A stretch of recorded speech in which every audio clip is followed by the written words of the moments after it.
That seat isn't meant for someone like you," the voice on the phone had said 3 months ago when Dr. Zara Washington had called to book her first-class ticket to Washington, D.C. She'd hung up and booked online instead, but the words still echoed in her mind as she stared at her reflection in the bathroom mirror of her Atlanta apartment at 4 in the morning. The woman looking back at her bore little resemblance to the federal agent who regularly testified before Congress, or the undercover operative who had just spent 6 weeks infiltrating the Rodriguez cartel's Atlanta distribution network.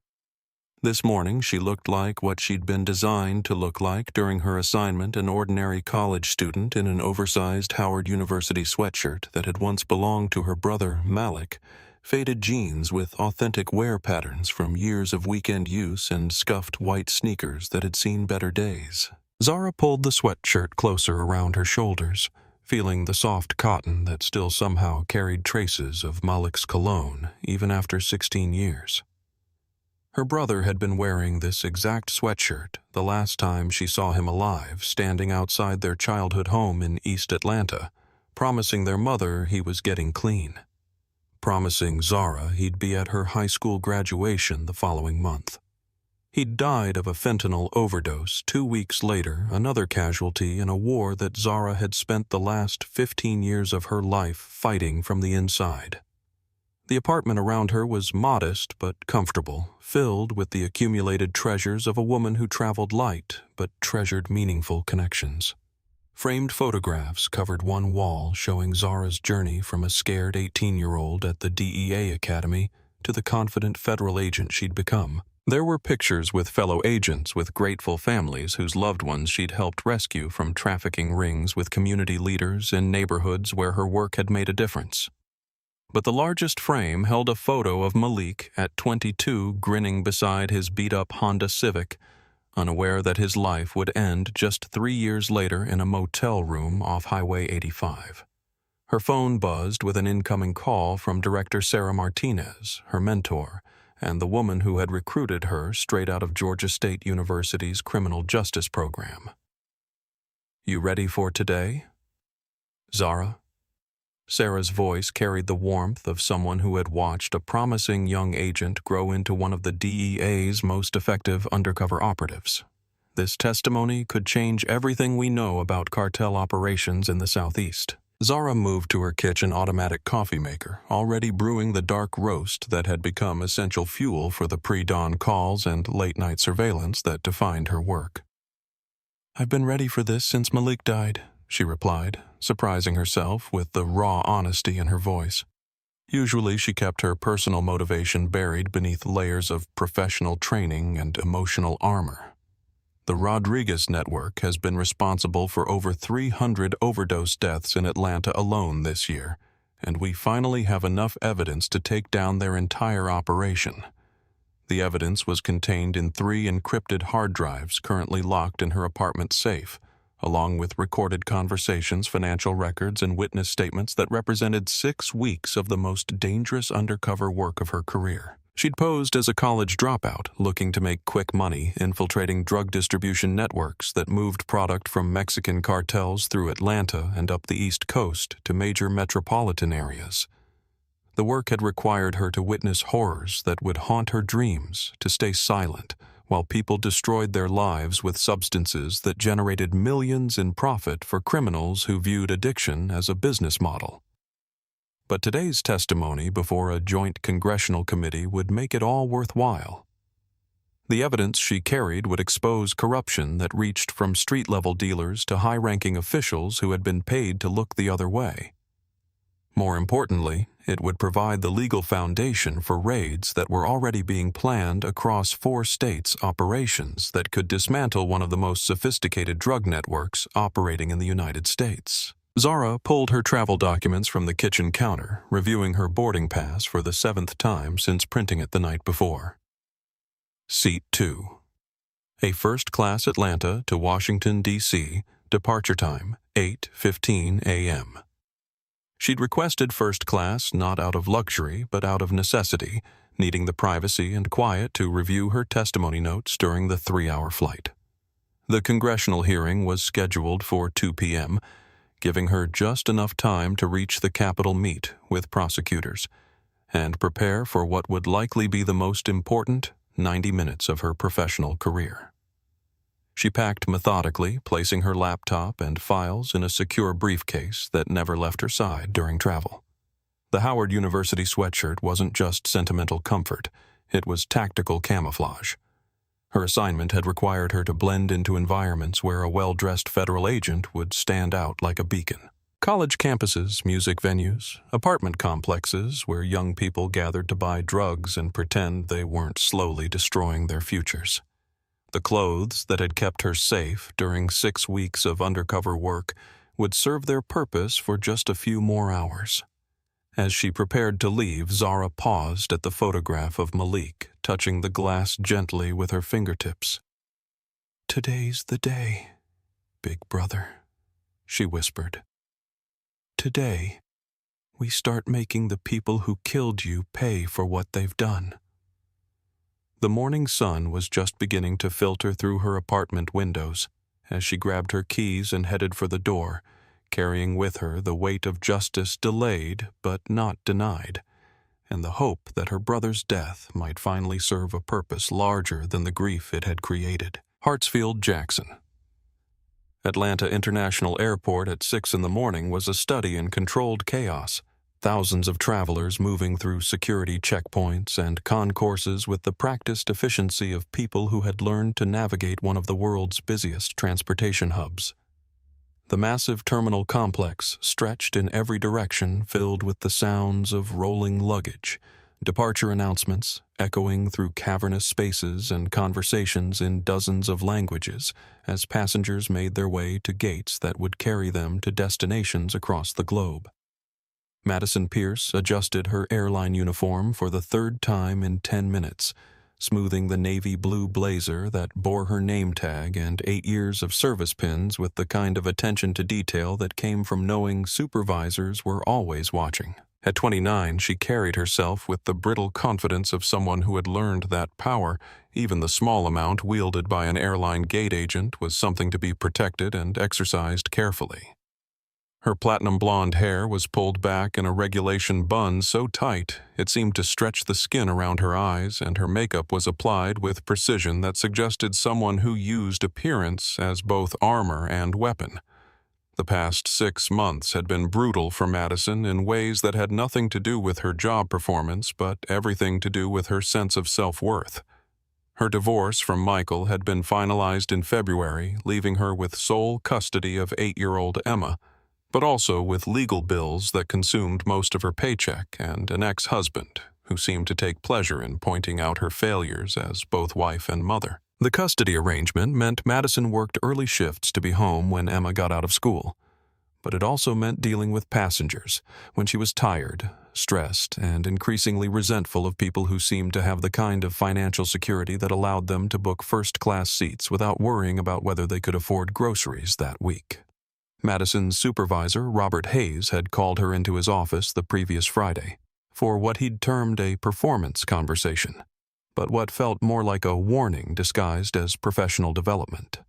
Several passengers had filed complaints about her attitude, her reluctance to accommodate special requests, and what one particularly articulate traveler had described as obvious bias in how she treats different types of customers. Hayes had been diplomatic, but clear, suggesting that Madison might benefit from additional customer service training and reminding her that airline employees were expected to treat all passengers with equal courtesy regardless of their personal opinions about who belonged in which section of the aircraft. The conversation had left Madison feeling defensive and misunderstood, convinced that passengers who complained were simply entitled individuals who expected special treatment they hadn't earned. In her mind, first class was reserved for business executives in expensive suits, well-dressed families who spoke without accents, and people who understood that air travel was a privilege that came with certain expectations about appearance and behavior.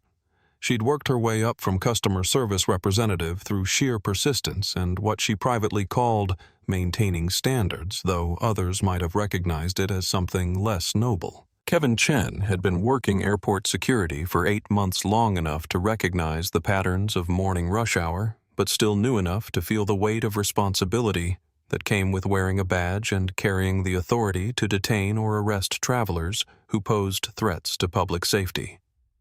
At 23, he was the youngest member of his security team, a recent college graduate with a criminal justice degree who had taken the airport job as stepping stone toward his ultimate goal of becoming a police officer. His parents, first-generation immigrants from Taiwan, had sacrificed enormously to give him educational opportunities they'd never had, and Kevin felt the pressure to succeed not just for himself but for family members who saw his uniform as validation of their American dream. The training academy had covered weapons detection, crowd control, and emergency procedures, but nothing had prepared Kevin for the politics and personalities that shaped daily operations at a major airport. He'd quickly learned that some employees like Madison Pierce had reputations that preceded them, and that challenging senior staff members could have consequences for young officers trying to establish themselves in their careers. Kevin had witnessed several interactions between Madison and passengers that made him uncomfortable situations where he suspected discrimination was occurring but felt uncertain about his authority to intervene or his ability to prove wrongdoing if questioned by supervisors. Isabella Santos moved through the terminal with the practiced efficiency of someone who had learned to read.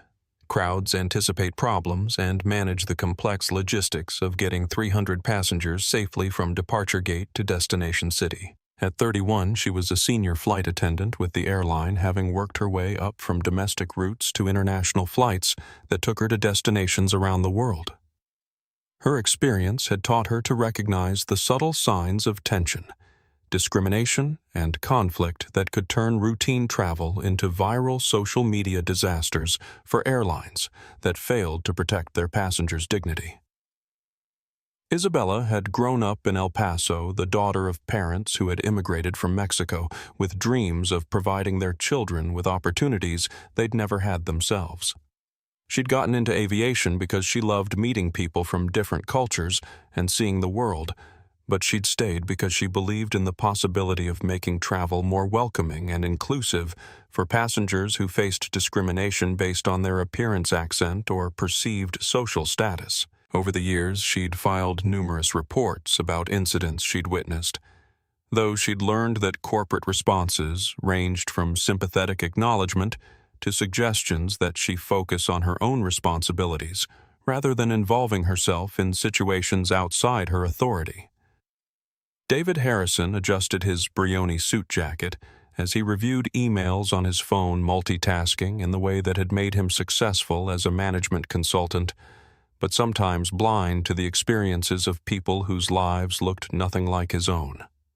At 45, he carried himself with the unconscious confidence of someone who had never been questioned about his right to be in any space he occupied, whether it was a first-class airline seat, a boardroom filled with Fortune 500 executives, or a country club where membership was determined by factors that had nothing to do with character or merit. His consulting firm had built its reputation on helping corporations navigate complex business challenges, and David's personal brand within the company was built on his ability to remain calm under pressure and find diplomatic solutions to problems that might otherwise escalate into public relations disasters.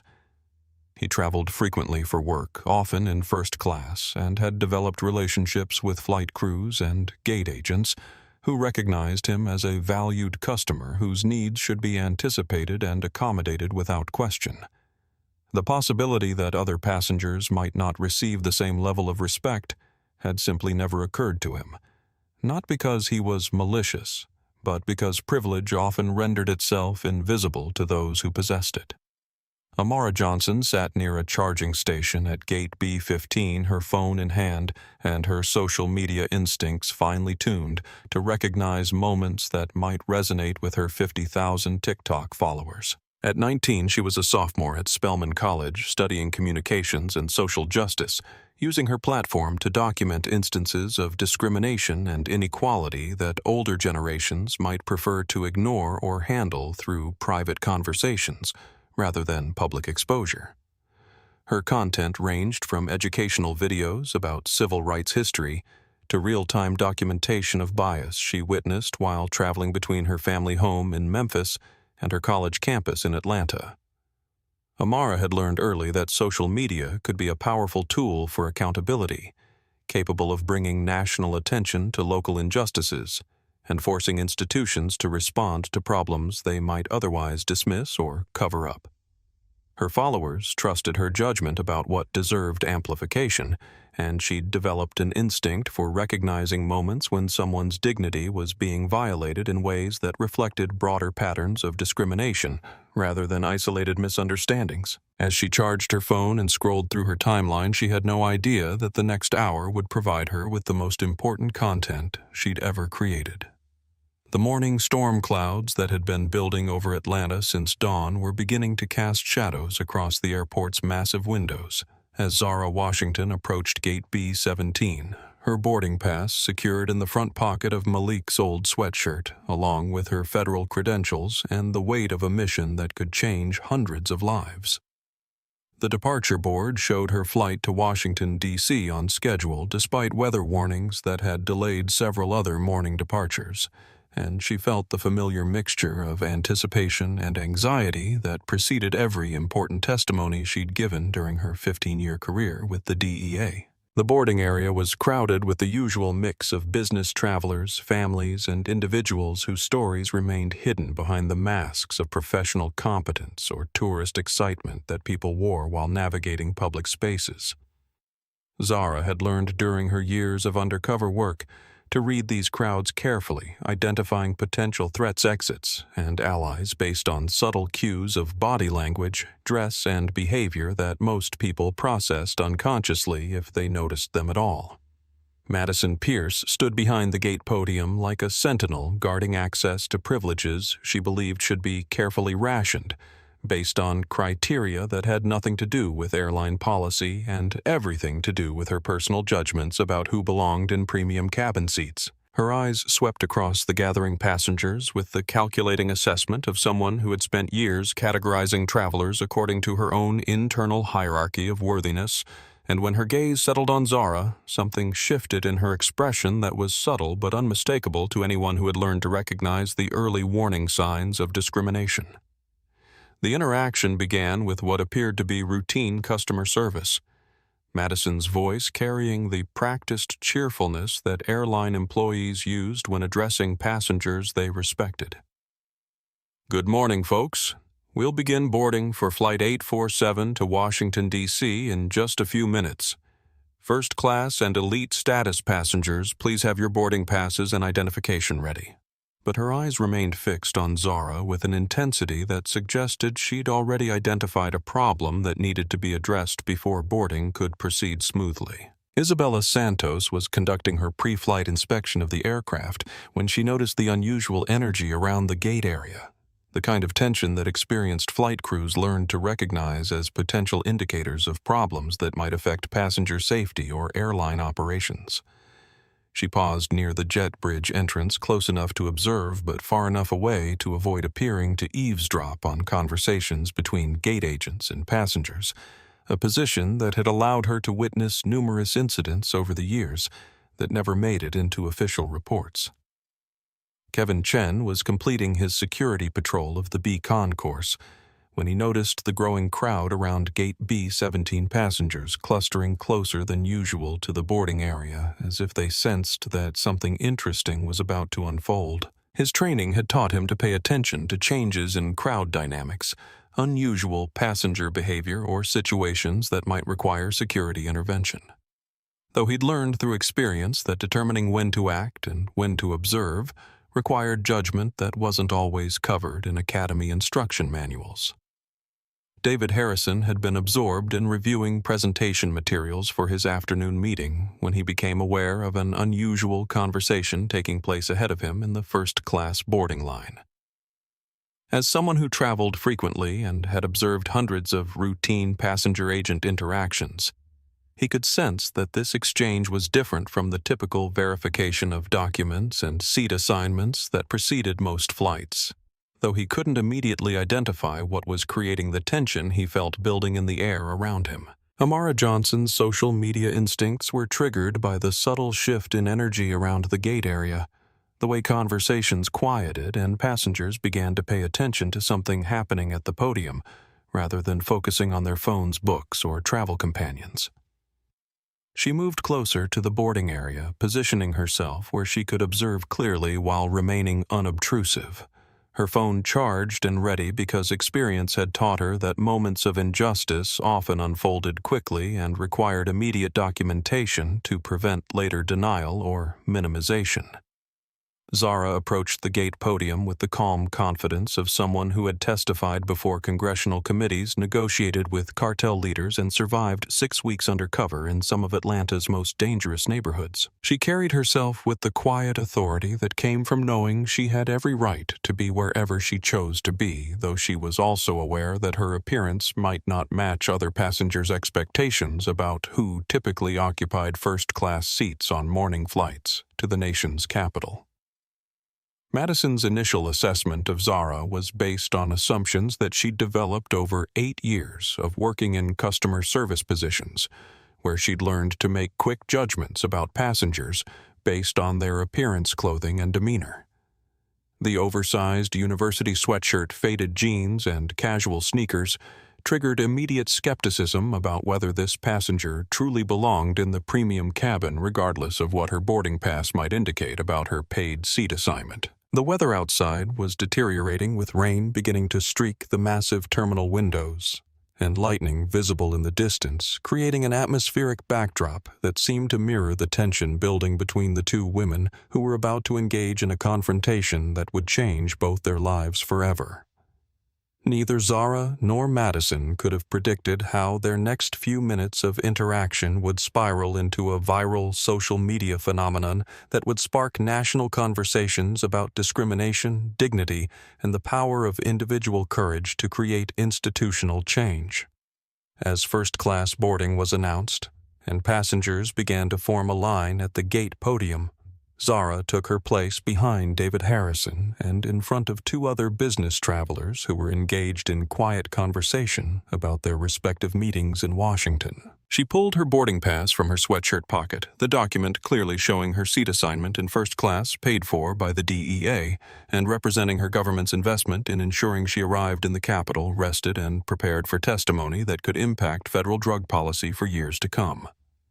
Madison watched Zara approach with growing certainty that a problem was about to present itself, the kind of situation that required careful handling to maintain what she viewed as the appropriate standards for premium cabin service, while avoiding the customer complaints that had already earned her supervisory attention earlier in the week. The first sign of trouble came not with raised voices or obvious confrontation, but with the subtle shift in Madison Pierce's demeanor, as Zara Washington stepped forward to present her boarding pass, the same professional smile she'd offered to previous passengers, replaced by something cooler and more calculating. "Good morning," Madison said, her voice carrying a tone that suggested she was about to address a problem rather than assist a valued customer. "I'll need to verify your booking information before we can proceed with boarding." Zara extended her boarding pass and federal identification with the patience of someone who had learned to navigate bureaucracy without allowing other people's assumptions to dictate her emotional responses. The documents were legitimate, official, and completely authentic, bearing the seals and security features that verified her status as a senior special agent with the Drug Enforcement Administration and her seat assignment in first-class cabin. "Here you are," she replied evenly. "Seat 2A, Washington, D.C.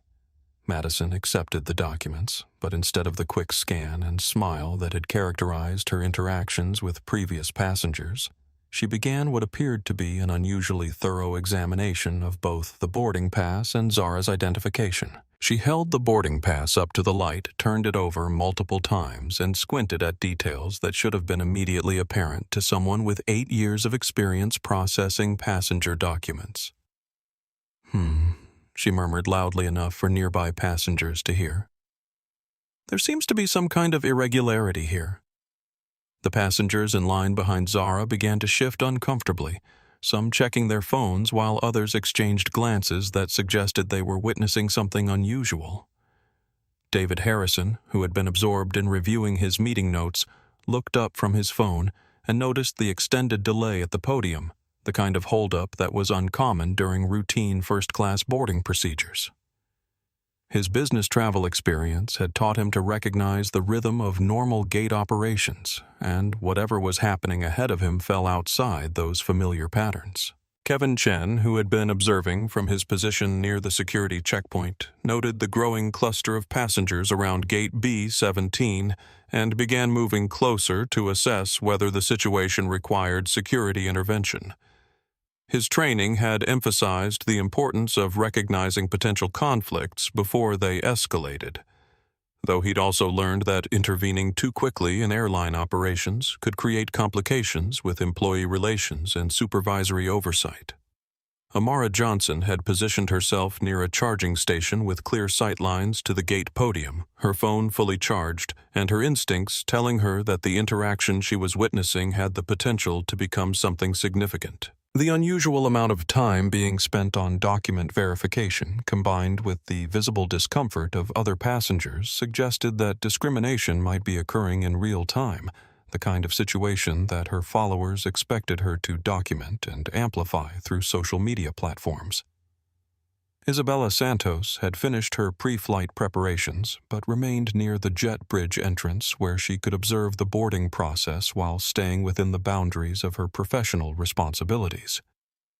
Her years of experience had taught her to recognize the early warning signs of passenger conflicts, and the energy around the gate area felt increasingly tense in ways that suggested potential problems for the flight crew once boarding was completed. Ma'am Madison continued, her voice taking on the patronizing tone that customer service representatives sometimes used when they believed they were dealing with passengers who didn't understand proper procedures. I'm going to need to see additional documentation to verify that this seat assignment is legitimate. We've had problems recently with fraudulent boarding passes, and I want to make sure everything is in order before allowing boarding to proceed. Zara felt the familiar heat of injustice rising in her chest, the same feeling she'd experienced as a child when teachers assumed she was the problem student as a college student, when professors questioned her intelligence, and as a young agent, when colleagues dismissed her insights based on assumptions about her capabilities rather than evaluation of her work. But her training had taught her to channel anger into focus, to use other people's underestimation as an advantage rather than allowing it to derail her mission. The boarding pass was issued by your airline's reservation process, Zara replied, her voice remaining steady despite the growing awareness that she was being subjected to treatment that had nothing to do with airline policy and everything to do with Madison's personal judgments about her appearance. My identification is federal law enforcement credentials issued by the Department of Justice. Both documents are authentic and should allow me to board this flight without additional verification. The mention of federal law enforcement credentials seemed to catch Madison off guard, but rather than apologizing for the unnecessary delay or proceeding with normal boarding procedures, she doubled down on her skepticism. Anyone can buy badges online these days, she announced loudly enough for the entire boarding area to hear. We see fake law enforcement identification all the time, especially from passengers trying to get upgrades or special treatment they haven't paid for. The crowd around Gate B-17 had grown as passengers from nearby gates were drawn by the unusual commotion, creating an audience for what was beginning to feel less like a customer service interaction and more like a public challenge to Zara's dignity and credibility. Phones began appearing in hands throughout the boarding area, some passengers recording the interaction, while others shared real-time updates on social media platforms about what appeared to be a discrimination incident unfolding at one of the nation's busiest airports. David Harrison finally spoke up, his voice carrying the authority of someone accustomed to having his opinions respected in professional settings. Excuse me, but I can see the passenger's boarding pass from here, and it clearly shows a first-class seat assignment. I've been flying for 20 years, and I've never seen this level of documentation scrutiny for routine boarding. His intervention surprised him as much as it surprised other passengers, representing the first time he'd ever challenged airline employee authority on behalf of another traveler. Madison turned toward David with barely concealed frustration, recognizing in his expensive suit and confident demeanor the kind of passenger who typically received deferential treatment from airline staff. "Sir, I appreciate your concern, but there are security protocols that passengers don't always understand. Sometimes situations are more complex than they appear on the surface, and we have to be thorough in our verification procedures to protect the safety and security of all travelers." Amara Johnson had begun live streaming the interaction on TikTok, her caption reading, "Discrimination happening right now at Atlanta Airport," as viewers began joining the stream and sharing comments that ranged from outrage to support for the passenger being questioned. The viewer count was climbing rapidly as her followers shared the stream with their own networks, creating a viral moment in real time that would soon reach audiences far beyond the airport terminal. Zara realized that Madison's public challenge to her credentials and seat assignment had created a situation that extended far beyond personal inconvenience, potentially compromising her undercover work, and certainly subjecting her to the kind of public humiliation that no federal agent should have to endure while traveling on official business. The decision she faced was becoming clearer with each passing moment, though the stakes continued to rise as more passengers gathered to witness what was rapidly becoming a test of institutional accountability versus individual dignity. The confrontation reached a new level of intensity when Madison Pierce stepped away from the gate podium and activated the terminal's public address through her headset, her voice echoing across Gate B-17 with an authority that immediately commanded the attention of every passenger in the boarding area. "Ladies and gentlemen, we are experiencing a documentation issue that may delay boarding for Flight 847 to Washington, D.C. We ask for your patience while we work with security to resolve a passenger verification problem." The announcement sent a chill through the crowd that had gathered to witness the interaction between Madison and Zara, transforming what might have been dismissed as a routine customer service issue into something that sounded official, serious, and potentially dangerous. The words documentation issue and passenger verification problem carried implications that painted Zara as a potential threat rather than a federal agent trying to board a flight using legitimate credentials purchased by her government agency. Zara felt the weight of hundreds of eyes upon her as conversations throughout the boarding area quieted and travelers turned their attention toward the gate podium, where she stood holding her authentic federal identification and valid boarding pass. The announcement had effectively branded her as a problem passenger in the minds of people who knew nothing about her background, her mission, or the discrimination she was facing, creating a narrative that would be difficult to counter without revealing details about her undercover work that could compromise ongoing investigations. Amara Johnson's live stream had attracted over 15,000 viewers within minutes of Madison's announcement, comments pouring in from users around the world who were witnessing what appeared to be racial profiling in real time at one of America's busiest airports. The chat was moving too fast for Amara to read individual messages, but the overwhelming sentiment was clear from the emojis and phrases that kept repeating outrage at the treatment being directed toward a black woman whose only apparent crime was attempting to board a flight in casual clothing. Isabella Santos moved closer to the gate area, abandoning her position near the jet bridge as she recognized that the situation was escalating beyond routine passenger services into something that might require crew intervention or documentation for potential discrimination complaints. Her phone was already in her hand, recording audio and video that could serve as evidence if the interaction continued to deteriorate or if corporate investigations were initiated after the flight's completion. Kevin Chen felt the familiar tension that came with situations where his security training conflicted with his personal sense of justice, recognizing that Madison's public announcement had created pressure for him to take action against a passenger who appeared to be doing nothing more than attempting to use valid travel documents. His radio crackled with communications from other security personnel who had heard the announcement and were requesting updates about the potential threat at Gate B-17, forcing him to make decisions that could affect both his career and his conscience. David Harrison had pulled out his own phone and was recording the interaction, his corporate instincts telling him that he was witnessing something that would likely become a public relations crisis for the airline and potentially a legal case study about discrimination in the travel industry. His business experience had taught him to recognize moments when institutional failures created liability exposure, and everything about Madison's handling of the situation suggested poor training, inadequate oversight, and policies that enabled rather than prevented discriminatory treatment of passengers. Ma'am Madison continued, her voice now carrying the sharp edge of someone who felt challenged by public scrutiny and was doubling down on her position rather than acknowledging potential mistakes. I'm going to need you to step aside and allow legitimate first-class passengers to board while we sort out this documentation issue. We cannot delay the flight for everyone because of problems with your booking. The phrase legitimate first-class passengers hung in the air like an accusation, clearly implying that Zara was somehow illegitimate, despite possessing valid documentation that had already been examined and should have been sufficient for boarding. The choice of words was particularly inflammatory, given the audience of passengers, crew members, and social media viewers who were witnessing the exchange and drawing their own conclusions about Madison's motivations and the airline's policies regarding passenger treatment.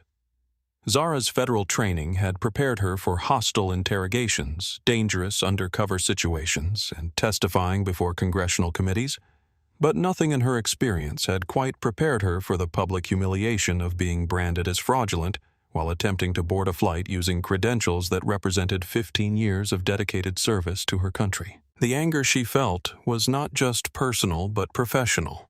Recognizing that Madison's actions were potentially compromising sensitive federal investigations and certainly violating the basic dignity that every American citizen deserved when traveling.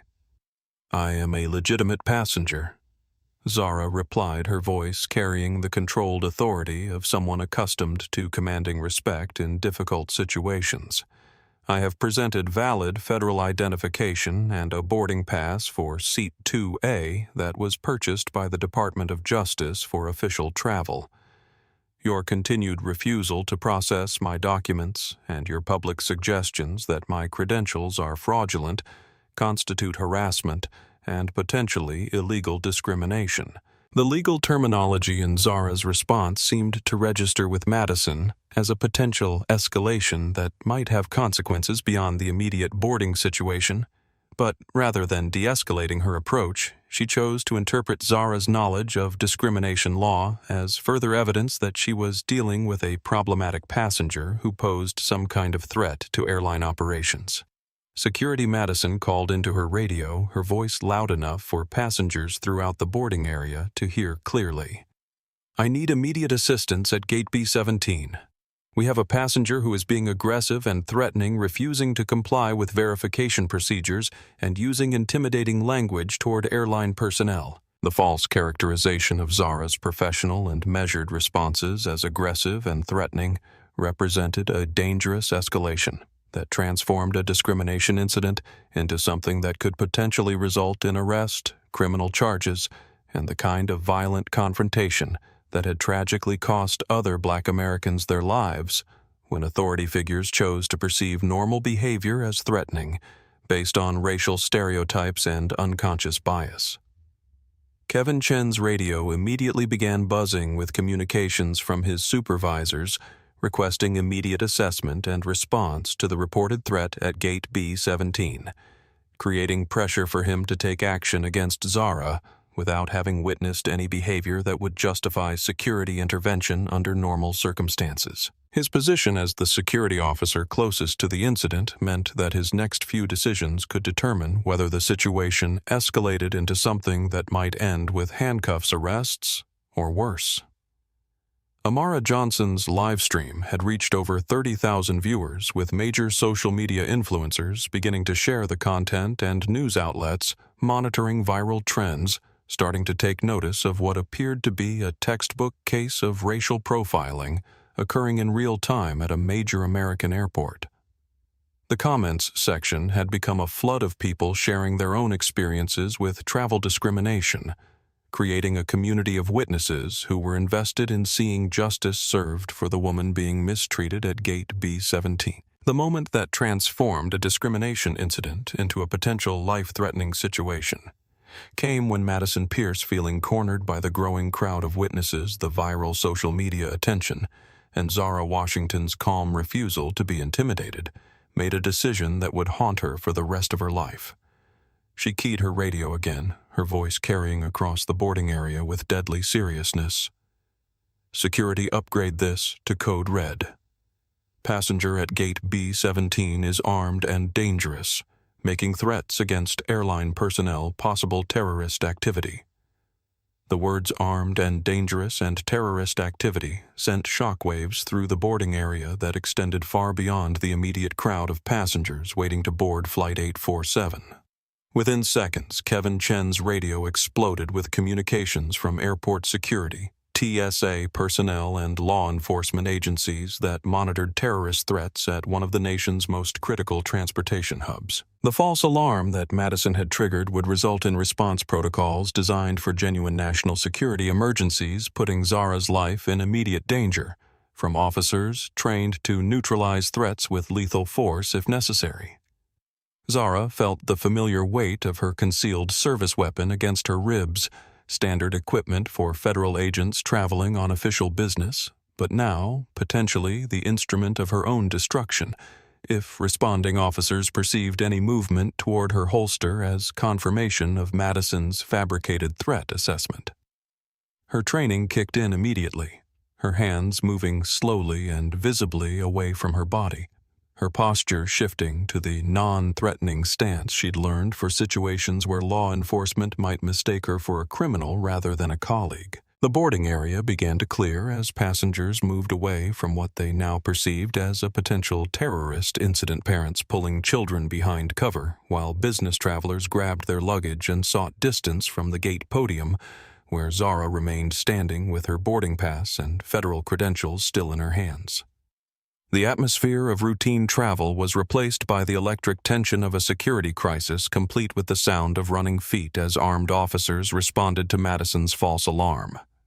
Amara Johnson's live stream viewer count exploded past 50,000 as news of the terrorist alert spread across social media platforms faster than official information could be verified or corrected. Her followers were witnessing in real time the dangerous escalation that occurred when racial profiling met institutional authority, creating a situation where a federal agent's life was threatened not by criminals she'd spent her career fighting, but by an airline employee's prejudices and lies.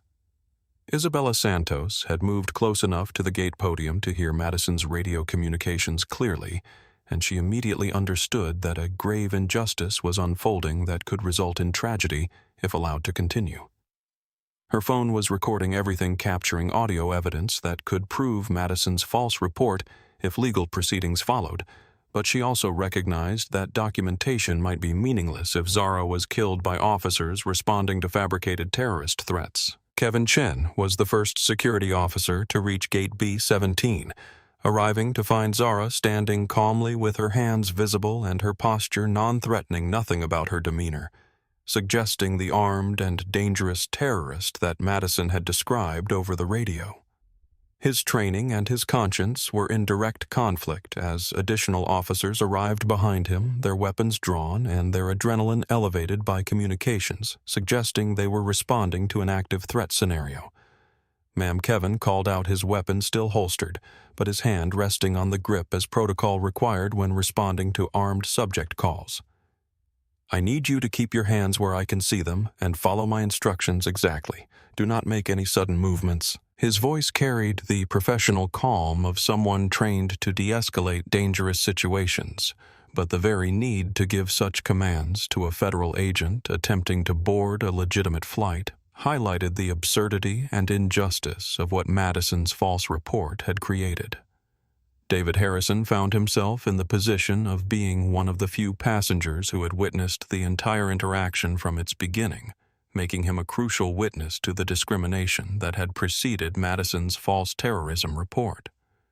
His phone had captured video evidence of the professional manner in which Zara had responded to increasingly aggressive questioning documentation that could prove she had never been threatening or aggressive despite Madison's claims to the contrary. The sound of approaching sirens indicated that Madison's false report had triggered response protocols that extended beyond airport security to include local law enforcement federal agents and potentially SWAT teams trained to respond to terrorist incidents at critical infrastructure locations.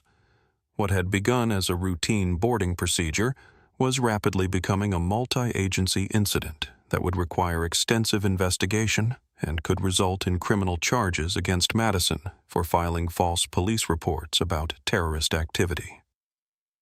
Zara remained perfectly still as additional officers arrived, recognizing that her survival might depend on demonstrating absolute compliance with security protocols even though she was the victim of discrimination rather than the perpetrator of any crime. Her federal training had covered situations where agents might be mistaken for suspects by local law enforcement, but nothing had prepared her for being branded as a terrorist by airline personnel whose only evidence was their personal bias about who belonged in first-class seating. "Officers," Zara said clearly and calmly, her voice carrying the professional tone she used when testifying before Congress or briefing other federal agencies about complex investigations. "I am Senior Special Agent Zara Washington with the Drug Enforcement Administration traveling on official business to testify before a congressional committee. My federal identification and service weapon are authorized, and I have been subjected to discrimination and false accusations by airline personnel who refuse to process my legitimate travel documents." Madison realized that her lies were about to be exposed by officers trained to verify credentials and assess actual threats. But the false report had already been transmitted through federal databases and could not be retracted without criminal liability for filing fraudulent terrorism alerts. She watched as Kevin Chen examined Zara's federal identification with the careful attention of someone who understood the gravity of the situation and the potential consequences of the false alarm that had brought armed officers to confront a federal agent attempting to board a routine commercial flight. The next few minutes would determine whether justice was served or whether a decorated federal agent became another casualty of institutional racism and individual prejudice, with hundreds of thousands of social media viewers watching the outcome in real time and recording everything for posterity and potential legal proceedings that could change how airlines handled passenger discrimination complaints in the future.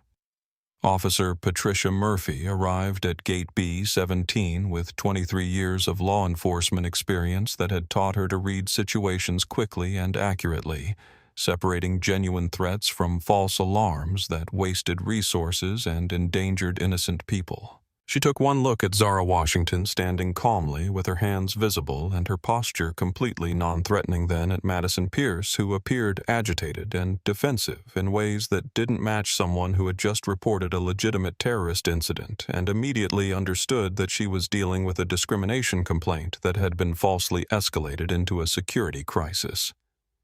Agent Washington, Officer Murphy said after examining Zara's federal credentials with the careful attention that authentic law enforcement identification deserved. "I'm going to need to verify your status through federal databases, but I want you to know that nothing about your behavior suggests the terrorist threat that was reported to our dispatch center." Her words carried the professional courtesy that one law enforcement officer extended to another, while also serving as a public correction to Madison's false characterization of the situation. The verification process took less than 5 minutes. Murphy's radio communications with federal agencies confirming that Dr. Zara Washington was indeed a senior special agent with the Drug Enforcement Administration currently assigned to congressional testimony regarding major cartel investigations with top-secret clearance and an exemplary service record spanning 15 years of undercover work and federal law enforcement. The confirmation came through multiple channels, including direct contact with Zara's supervisor in Washington, who vouched for her identity and mission. "Ladies and gentlemen," Officer Murphy announced to the crowd that had gathered around Gate B-17, her voice carrying the authority of someone trained to restore order and correct misinformation. "There is no security threat at this location. Agent Washington is a federal law enforcement officer traveling on official business, and the reports of terrorist activity were unfounded and inaccurate. Normal boarding procedures can resume immediately." The crowd's reaction was immediate and explosive gasps of disbelief mixing with angry murmurs as passengers realized they had witnessed a federal agent being subjected to discrimination and false accusations while attempting to board a legitimate flight. Phones throughout the boarding area captured the moment when official authority confirmed what many observers had already suspected, that Madison's treatment of Zara had nothing to do with security concerns and everything to do with racial profiling and abuse of power. Amara Johnson's live stream had reached over 100,000 viewers by the time Officer Murphy made her announcement, creating a viral moment that would be shared millions of times across social media platforms and picked up by major news outlets within hours. Her followers were witnessing justice being served in real time, watching as institutional authority corrected individual prejudice and confirmed the dignity of a federal agent who had maintained her composure under extraordinary pressure. Madison Pierce felt the world collapsing around her as the truth of Zara's identity became public knowledge. Realizing that her false terrorism report about a decorated federal agent would likely result in criminal charges, termination from her job, and public humiliation that would follow her for the rest of her life. The discriminatory treatment she had justified as maintaining standards was now exposed as what it had always been: illegal bias that had escalated into false reporting of federal crimes. Isabella Santos stepped forward with her phone in hand, containing audio and video recordings of the entire interaction from its beginning to Madison's false terrorism report. "Officer Murphy, I'm a flight attendant with this airline, and I recorded everything that happened here today. Agent Washington was professional and courteous throughout this entire incident, and the gate agent's characterization of her behavior was completely inaccurate." Kevin Chen felt a mixture of relief and anger as he realized how close Madison's lies had come to creating a tragedy that could have cost Zara her life if responding officers had perceived her federal weapon as confirmation of terrorist threats rather than standard equipment for law enforcement personnel traveling on official business. His report would document the discrimination he had witnessed and the false alarm that had endangered everyone involved. David Harrison approached Officer Murphy with his phone containing video evidence of the discrimination that had preceded Madison's false report. "Officer, I recorded most of this interaction, and I want to make sure Agent Washington has access to this evidence if she decides to file complaints against the airline or press charges against the employee who made false accusations about her." The crowd of passengers began applauding as they realized that justice was being served, and that the federal agent they had watched being mistreated was finally receiving the respect and recognition her position deserved. The applause grew louder as other travelers joined in creating a spontaneous demonstration of support for dignity and accountability that extended far beyond the individuals directly involved in the incident. Zara felt a complex mixture of emotions as her true identity became public knowledge: relief that the discrimination was ending, but also concern about the exposure of her federal status during ongoing undercover investigations. However, the importance of standing up against institutional racism outweighed operational security considerations, especially given the viral nature of the incident and the potential for creating positive change in airline policies and training procedures. Airport Supervisor Robert Hayes arrived at Gate B-17 to find a crowd of passengers, multiple law enforcement officers, viral social media coverage, and one of his gate agents facing potential criminal charges for filing false terrorism reports about a federal agent.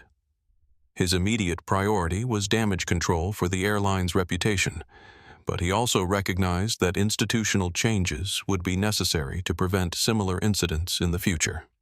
Agent Washington Hayes said with the careful politeness of someone who understood that his airline was facing potential federal investigation and massive public relations disaster, "I want to personally apologize for the treatment you received from our employee. This behavior does not reflect our company's values or policies, and there will be immediate consequences for the discrimination you experience today. Madison's colleagues who had arrived at the gate to witness the resolution of the incident avoided eye contact with her, recognizing that her actions had created legal liability for the airline and professional embarrassment for employees who took pride in providing excellent customer service to all passengers, regardless of their appearance or background. Her isolation was complete as she realized that 8 years of employment were ending in disgrace and potential criminal prosecution. Officer Murphy's radio crackled with communications from federal agencies who were interested in the false terrorism report that had been filed against one of their agents, indicating that Madison's lies had triggered investigations that extended far beyond local law enforcement and into the realm of federal crimes that carried serious penalties, including potential prison sentences for filing false reports about national security threats. The transformation in treatment was immediate and complete, as Zara Washington went from being perceived as a potential terrorist to being recognized as the decorated federal agent she had always been. Airline personnel and airport officials suddenly competing to demonstrate their respect and professionalism in ways that made the preceding discrimination even more starkly obvious by contrast. Airport Supervisor Hayes personally escorted her to the first-class boarding line, his apologies flowing in a continuous stream that reflected both genuine remorse and calculated damage control for an airline facing viral social media exposure. Madison Pierce was led away from Gate B-17 by airport security, no longer as someone with authority over passenger boarding, but as an employee facing immediate termination and potential criminal prosecution for filing false police reports about terrorist activity. Her 8 years with the airline ended in a humiliating walk through the same terminal where she had exercised petty power over passengers she deemed unworthy, now herself subject to the justice process she had tried to weaponize against an innocent federal agent. The boarding process resumed with unprecedented efficiency as flight crew and ground personnel worked to demonstrate that Zara's experience did not represent their airline's actual values or policies, though the contrast between their current solicitousness and their previous indifference to her mistreatment highlighted how institutional responses often depended on public exposure rather than internal ethical standards. Amara Johnson's livestream had become the most watched content in TikTok's trending section, with over 300,000 concurrent viewers and millions of shares across social media platforms, as people around the world witnessed what many recognized as a textbook example of racial profiling being challenged and overcome through individual dignity and institutional accountability. Her followers were celebrating not just the resolution of this specific incident, but the broader implications for challenging discrimination wherever it occurred. Isabella Santos submitted her recorded evidence to airport supervisors and indicated her willingness to testify in any legal proceedings that might result from the incident, marking the first time in her airline career that she had felt empowered to speak up against discrimination, rather than silently witnessing injustice and hoping someone else would take action. Her decision to document and report the incident reflected a broader cultural shift toward accountability and transparency in addressing institutional bias. Kevin Chen's incident report would become part of the federal investigation into Madison's false terrorism alert, providing official documentation of the discrimination that had preceded the fabricated security threat. His willingness to contradict a senior airline employee's characterization of events marked his transition from silent observer to active participant in ensuring justice, a role that would influence his future career in law enforcement. David Harrison had already shared his video evidence with major news outlets and civil rights organizations, ensuring that the incident would receive national attention and potentially influence airline industry policies regarding employee training and passenger treatment. His corporate network began sharing the story within hours, amplifying the message to business leaders and policymakers who had the power to implement broader changes. Officer Murphy's report would trigger federal investigations into the false terrorism alert while also documenting the discrimination complaint that could result in civil rights violations, charges against both Madison individually and the airline corporately. Her professional handling of the situation had prevented potential tragedy, while ensuring that appropriate legal processes would address both the false reporting and the underlying bias that had motivated it. The passengers who had witnessed the incident began sharing their own accounts on social media, creating a chorus of voices that corroborated Zara's experience and provided additional evidence of the discrimination she had faced. Their testimony would prove crucial in any legal proceedings while also contributing to the viral nature of the story and its potential for creating lasting change in airline policies and training procedures. Zara's phone had been buzzing continuously with calls from her DEA supervisor, congressional committee staff, and media outlets seeking comment on the incident, but her immediate priority remained the testimony she was scheduled to deliver in Washington regarding cartel investigations that could save hundreds of lives. The irony was not lost on her that she had been branded as a terrorist while traveling to testify against actual criminals who posed genuine threats to public safety. Airport CE. Margaret Blackstone was conducting emergency meetings with legal counsel, public relations specialists, and federal authorities as the incident generated national news coverage and triggered investigations that could result in federal oversight of airline operations and employee training programs. The airline's stock price had already begun declining as investors recognized the potential legal liability and reputational damage associated with viral discrimination incidents. Robert Hayes was implementing immediate changes to gate agent protocols requiring supervisory approval for any passenger documentation challenges that extended beyond routine verification procedures.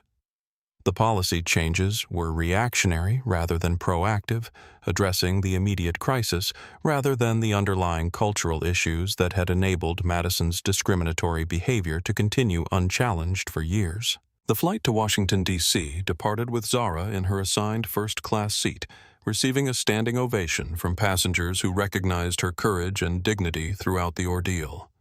The applause continued as she made her way down the aisle, fellow travelers expressing support for both her personally and the broader principles of justice and equality that her experience had come to represent for millions of social media viewers. Madison's former colleagues watched from the terminal as the flight departed, many of them reflecting on their own experiences with passenger interactions and questioning whether they had witnessed or enabled similar discrimination in the past. The incident had forced uncomfortable self-examination throughout the airport community as employees considered their own roles in creating or preventing bias in passenger treatment. The congressional testimony that Zara Washington delivered 6 hours after her airport ordeal became infused with additional power and meaning as lawmakers and media representatives recognized her as the federal agent who had faced discrimination while traveling to provide crucial evidence about cartel operations. Her professional presentation of complex drug trafficking networks was enhanced by the fresh reminder of her personal commitment to justice and her grace under pressure when facing institutional bias. The evidence she provided to the congressional committee resulted in coordinated raids across 4 states within 72 hours, dismantling the Rodriguez cartel's distribution network and arresting over 200 individuals involved in drug trafficking operations that had been responsible for thousands of overdose deaths. The successful operation represented the culmination of her undercover work and vindicated the importance of her testimony while also highlighting the absurdity of the terrorist accusations that had nearly prevented her from completing her mission. Madison Pierce's termination was announced within 24 hours of the incident, accompanied by a comprehensive review of airline employee training programs and passenger complaint procedures that revealed a pattern of discrimination complaints that had been inadequately addressed by supervisory staff. Her case became a cautionary tale used in training programs across the aviation industry, demonstrating the legal and reputational consequences of allowing personal bias to influence professional duties. The federal investigation into Madison's false terrorism report resulted in criminal charges including filing false police reports, making terrorist threats, and civil rights violations that could result in federal prison sentences and permanent prohibition from employment in transportation security positions. Her legal troubles extended beyond termination to include potential civil liability for defamation and intentional infliction of emotional distress in lawsuits filed by Zara's attorneys. Amara Johnson's documentation of the incident earned her recognition from civil rights organizations and journalism schools, leading to scholarship offers and internship opportunities with major media companies that recognized her ability to capture important social justice moments and amplify them effectively through social media platforms. Her follower count exploded to over 2 million within a week, creating a platform for continued advocacy and documentation of discrimination wherever she encountered it. Isabella Santos was promoted to a corporate training position where she developed new anti-discrimination protocols for airline personnel using the Gate B-17 incident as a case study in how bias could escalate into federal crimes and viral public relations disasters. Her training programs were implemented across the airline industry, creating ripple effects that improved passenger treatment throughout the aviation sector and beyond. Kevin Chen's integrity during the incident earned him recommendations for accelerated advancement in law enforcement careers, with multiple agencies recognizing his ability to distinguish between genuine security threats and false alarms motivated by discrimination. His report writing and testimony skills were highlighted as exemplary examples of professional law enforcement response to complex situations involving potential bias and false accusations. David Harrison's corporate consulting firm launched a new division focused on diversity, equity, and inclusion training for businesses seeking to prevent discrimination incidents that could result in viral social media exposure and federal investigations. His firsthand experience witnessing institutional bias and his decision to speak up as an ally created credibility with clients who recognized the business importance of addressing workplace discrimination proactively.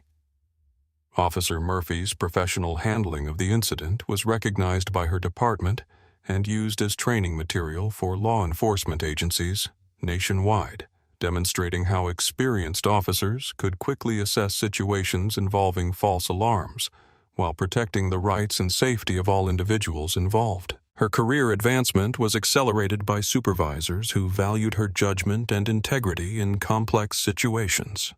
Airport CEO Blackstone implemented comprehensive reforms including passenger advocate positions, anonymous bias reporting tools, and quarterly discrimination audits that created accountability mechanisms for preventing future incidents.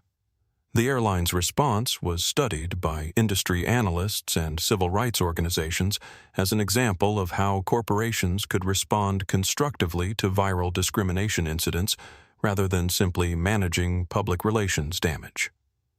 The incident sparked congressional hearings on discrimination in transportation industries, leading to federal legislation requiring bias training for all customer-facing airline employees and creating standardized procedures for handling passenger complaints about discriminatory treatment. Zara's testimony before Congress was cited extensively during legislative debates as evidence of the need for stronger protections against institutional racism.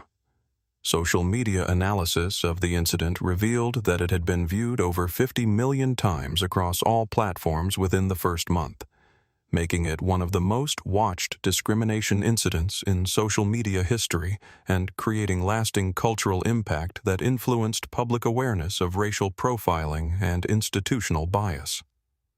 The hashtags associated with the incident continued trending for weeks as people shared their own experiences with discrimination and celebrated Zara's dignified response to injustice. Legal precedents established by the federal civil rights lawsuit filed against Madison and the airline created new standards for corporate liability in discrimination cases, particularly when false police reports were used to escalate bias incidents into potential criminal situations. The financial settlements and legal costs associated with the case influenced industry policies and insurance requirements for businesses serving diverse customer populations. 6 months after the incident at Gate B-17, Zara Washington stood in Arlington National Cemetery on a crisp morning in late fall, not for any official ceremony, but for a personal pilgrimage to honor the memory of her brother Malik and reflect on how a moment of discrimination had transformed into a catalyst for nationwide change. The quiet solitude of the cemetery provided space for contemplation that had been impossible during the months of media interviews, congressional hearings, and federal investigations that followed her airport ordeal. The federal cases arising from her discrimination complaint had concluded with Madison Pierce receiving a 2-year federal prison sentence for filing false terrorism reports and civil rights violations, while the airline had settled civil lawsuits for an undisclosed amount that sources suggested exceeded $10 million. More importantly to Zara, the incident had resulted in comprehensive reforms across the aviation industry that would protect future travelers from the kind of bias and humiliation she had experienced. Her promotion to Deputy Director of Civil Rights Enforcement within the Drug Enforcement Administration had provided her with a platform to address institutional discrimination throughout federal law enforcement agencies while continuing the work that had originally motivated her career choice. The position allowed her to honor Malik's memory by fighting the drug trafficking networks that had contributed to his death while also addressing the bias and prejudice that affected communities like the one where they had grown up together. The thousands of letters and emails she had received from people sharing their own experiences with discrimination had reinforced her understanding that the airport incident represented something much larger than personal injustice, connecting her individual experience to broader patterns of bias that affected millions of Americans who lacked her federal credentials and legal resources to fight back effectively against institutional racism. Madison Pierce had written several letters from federal prison initially seeking forgiveness, but eventually expressing genuine remorse for her actions and requesting permission to participate in bias education programs that might prevent other people from making the same mistakes she had made. Zara had not responded to the letters, recognizing that forgiveness was a personal choice that could not be mandated by legal proceedings or public pressure, though she felt no hatred toward the woman whose prejudices had created such widespread consequences.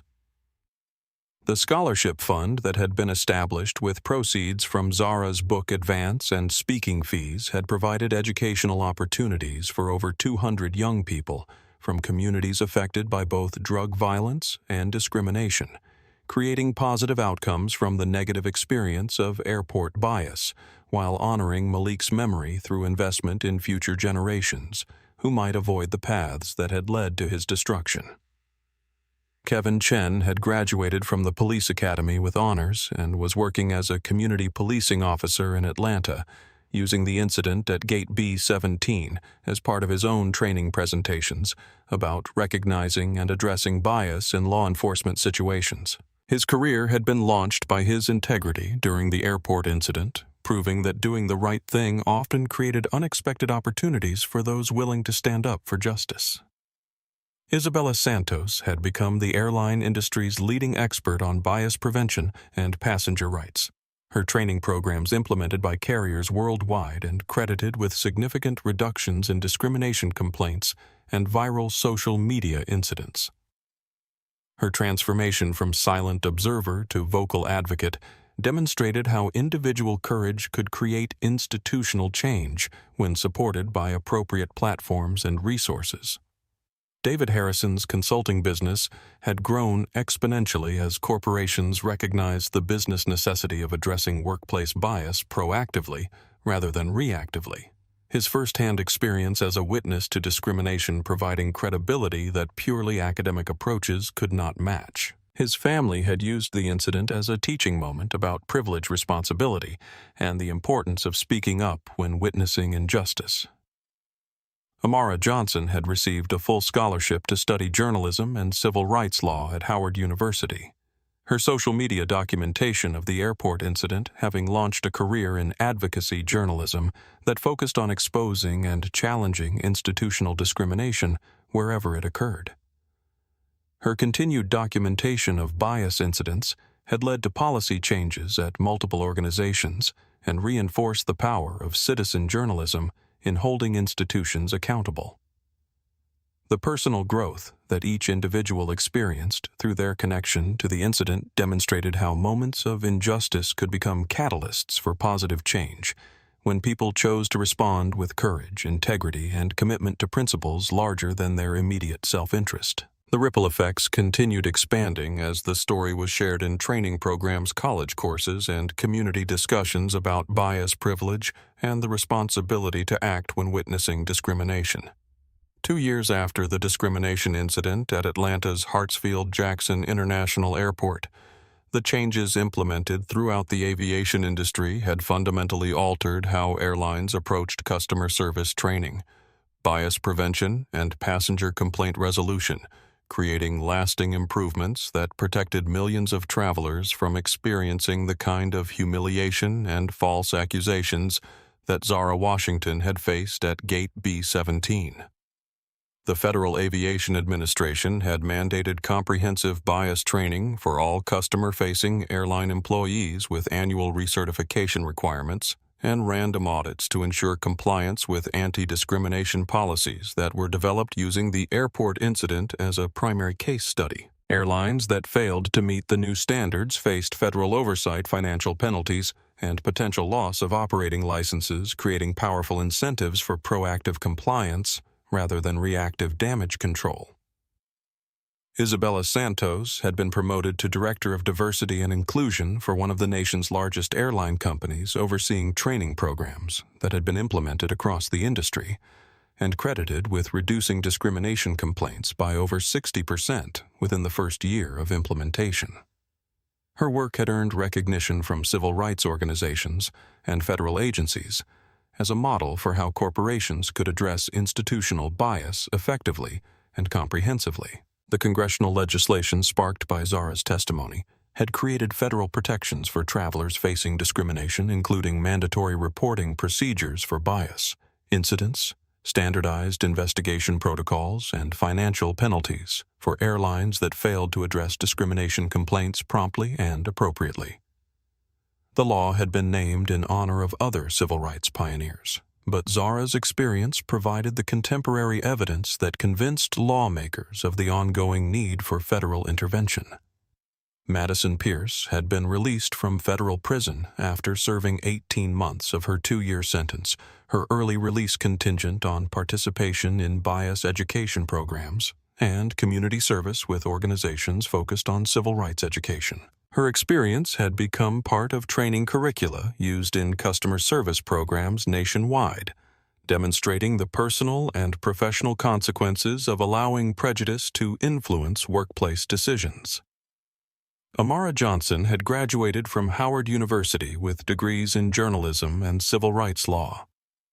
Her college thesis analyzing the social media dynamics of the airport incident and its role in creating viral accountability for institutional discrimination. Her documentation techniques had been studied by journalism schools and advocacy organizations as examples of how citizen journalism could effectively challenge bias and create pressure for institutional change. Kevin Chen had advanced to detective rank within the Atlanta Police Department, specializing in civil rights investigations and bias incident response, his career trajectory influenced by the integrity he had demonstrated during the airport incident and his continued commitment to fair and professional law enforcement. His training programs for police officers included extensive coverage of implicit bias and the importance of distinguishing between genuine threats and discriminatory false alarms.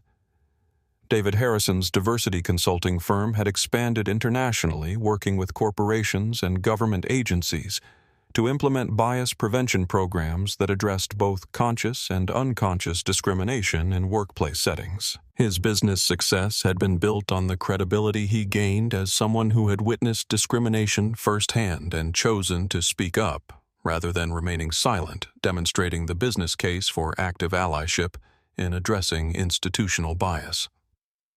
Officer Murphy had been promoted to captain, and was leading her department's community policing initiatives, using her experience with the airport incident to train other officers in de-escalation techniques and bias recognition that could prevent discrimination from escalating into potentially dangerous confrontations.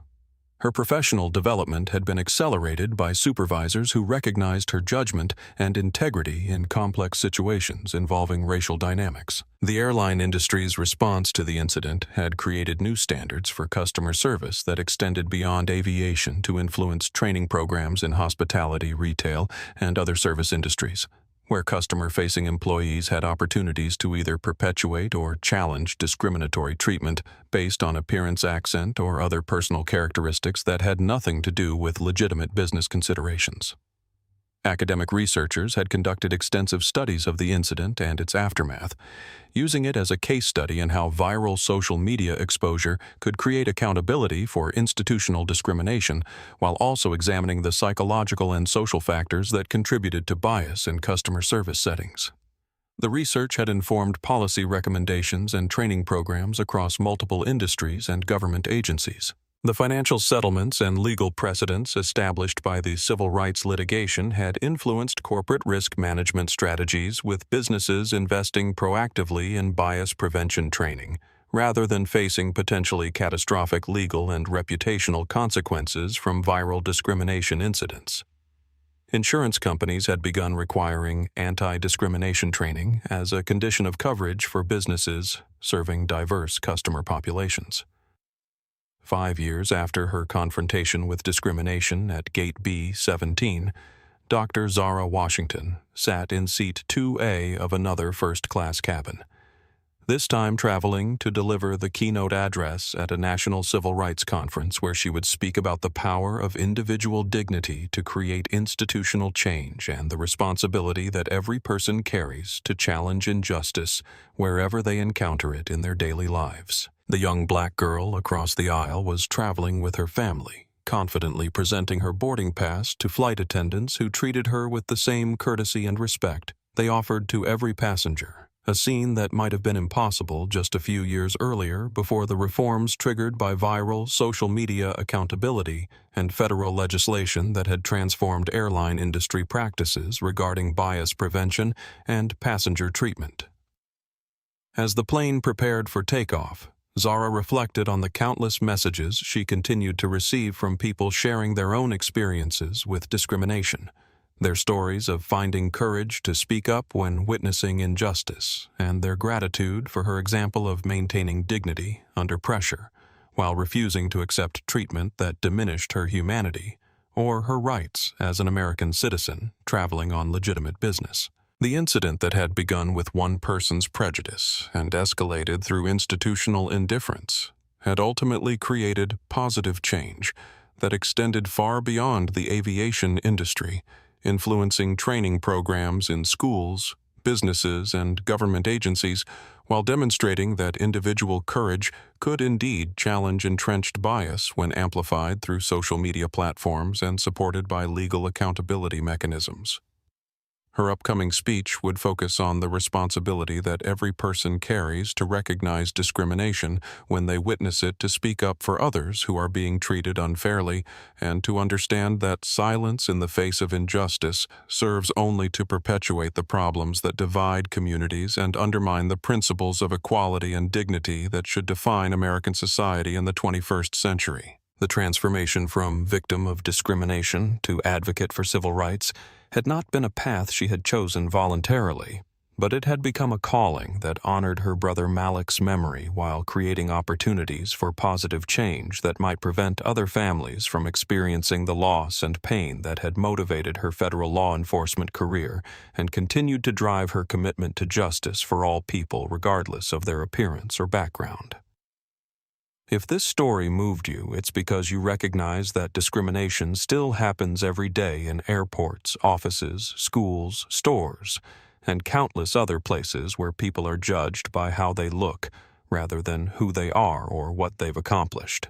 But this story also shows us that change is possible when individuals choose courage over comfort, when witnesses speak up instead of staying silent, and when institutions are held accountable for the actions of their employees. The next time you see someone being treated unfairly because of their race, gender, religion, or any other characteristic that has nothing to do with their right to dignity and respect, remember Zara Washington's example of grace under pressure, Amara Johnson's courage in documenting injustice, and David Harrison's decision to use his privilege to amplify others' voices rather than remaining comfortable in his silence.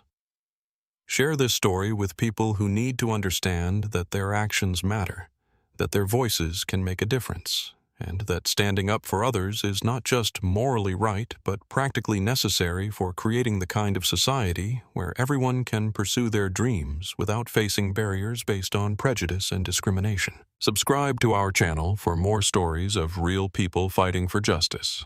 And remember that change starts with each one of us choosing to do what's right, even when it's not easy, especially when others are watching to see whether we'll be part of the solution or part of the problem.